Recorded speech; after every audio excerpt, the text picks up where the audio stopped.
This is the presentation of the solo show, Why Do I Feel Comfortable Around Strangers by artist Clark Medley from Missouri.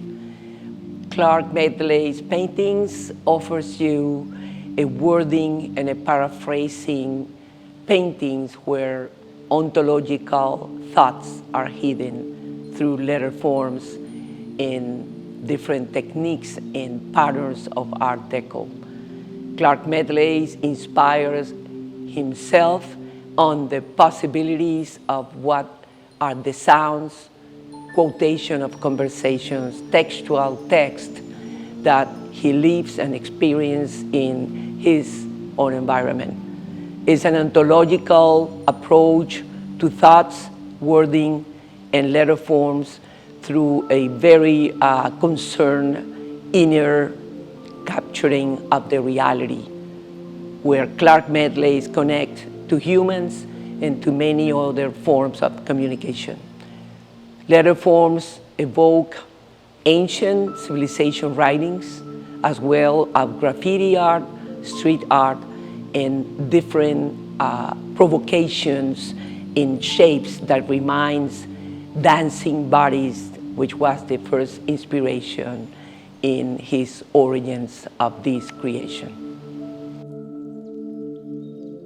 My name is Clark Medley. I'm an artist. I was born in St. Louis, Missouri, 1971-ish. And that was like just barely after. I've been working as an artist for my almost entire adult life, since I was about 18 years old. I started off in tattooing and have greatly grown into the fine art world. It's been an exciting adventure, starting off with something that was very much an outsider art and now going into something that's much more of an insider art, where, you know, now we're showing in galleries and doing large format scale pieces.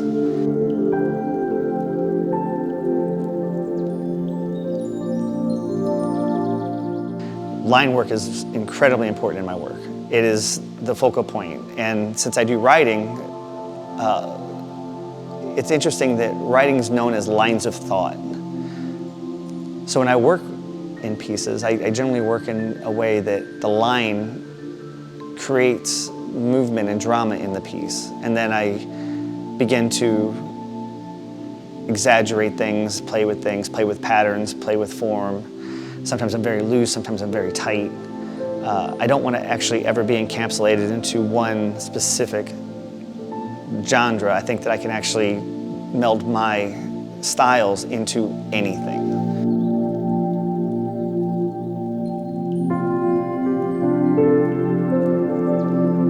One of my newest pieces is a painting called Envy is a Knife That You Hold to Your Own Throat.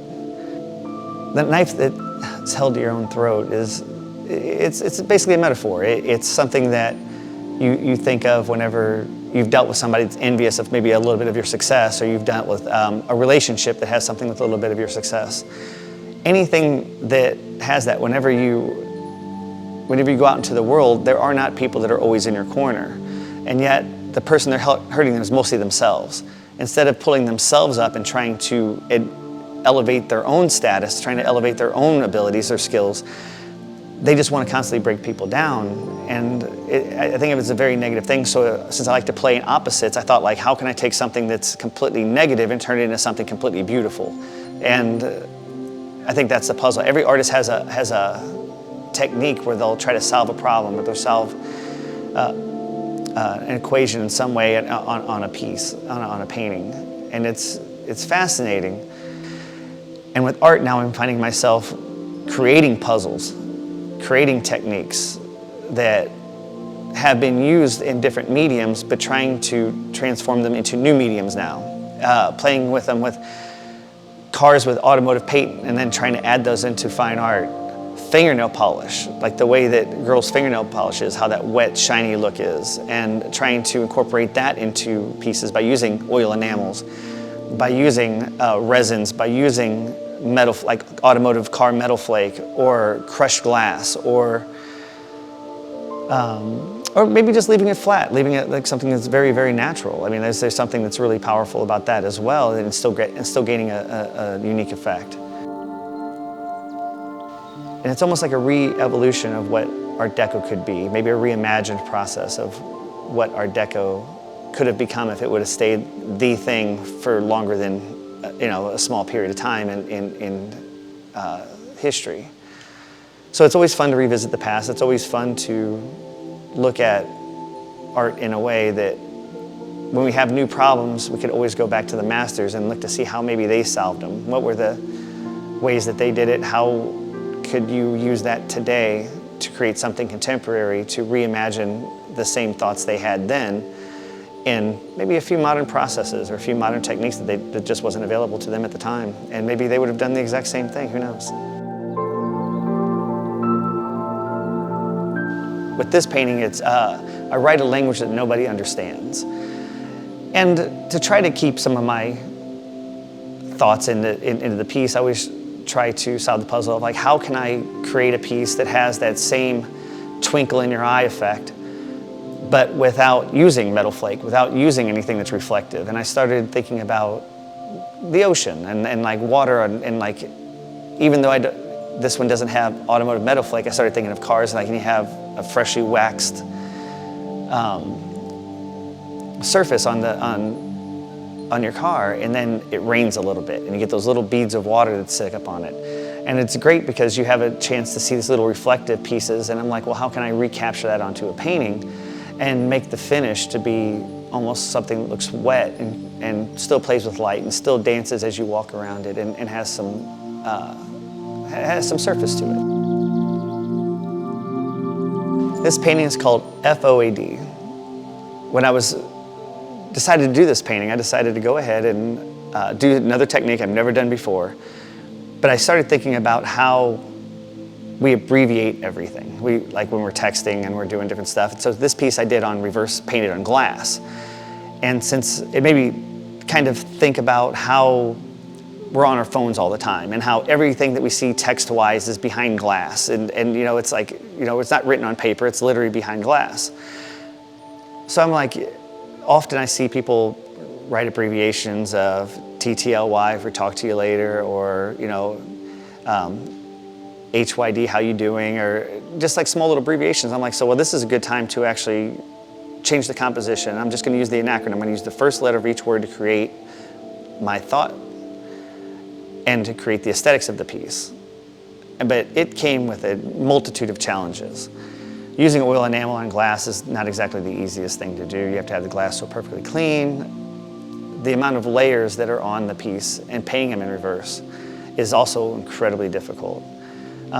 There is a lot of metal flake that's done. There's some little techniques of adding some gold leaf on the back of the glass and trying to create something again that I always try to do is I always try to go again for the separation of smooth and rough. Well, how do you do that when you paint on reverse glass? You almost can't. To get that type of texture, you have to now start doing things like in old sign painting, they'll do glue chipping and they'll do a lot of different things where they'll maybe sand blast the back of the glass to create a surface and trying to create a separation between that perfectly smooth look and then something that's not. It's fascinating to me to just see how different paintings are that I do, and everyone has a different favorite, and everyone seems to gravitate towards a different style or a technique.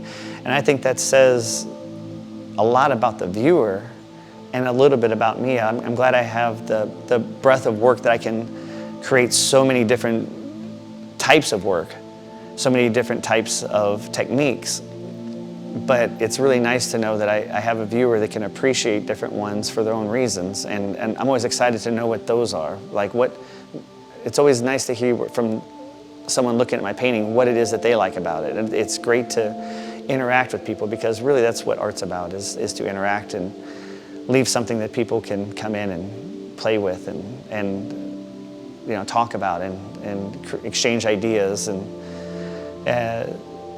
it's great. I actually really enjoy this piece a lot.